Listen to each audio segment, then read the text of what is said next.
Years ago, when I got my set of close-up filters and really started getting interested in doing more macro and close-up photography, I took a lot of pictures kind of like what you see here, just a close-up of a flower.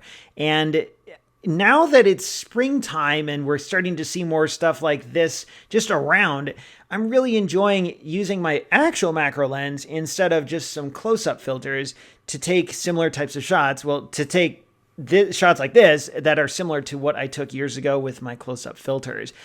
It's interesting for a couple reasons doing this with a macro lens versus close-up filters. The field of view on here is much more narrow. So my close-up filters were on a 50 millimeter lens. And of course, the field of view is a lot wider than what you see here. Also, I'm having to learn how to deal with the depth of field.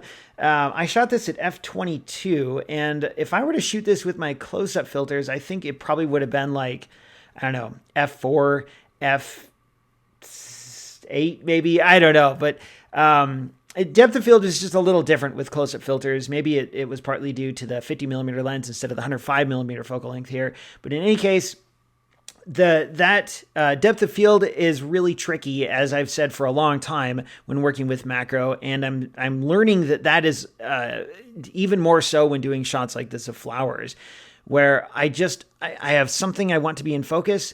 And if the aperture is too wide, then even that one thing, small as though it may be, won't be in focus, which is like kind of crazy that you have to take a photo like this at f/22.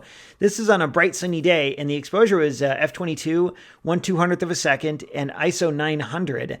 And it just gives you an idea of how strange it is to get your exposure right when working with macro shots.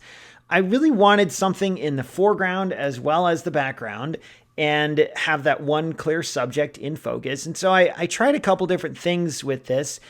So a phrase that you hear me saying a lot on here is I tried from couple different angles with different light and ended up what you see here, which, I mean, it's not bad. It's a good photo, but this to me is like an example of what is possible with a little more work and a little more practice. I think I could get a lot better photos with this. Just using color, looking for different types of flowers to photograph, maybe trying to do some backlighting with the sun. But as it is, like, this is one of the first photos I've taken with my macro lens, and it's pretty cool to see what this can do and the types of images it can make and where I can go from here.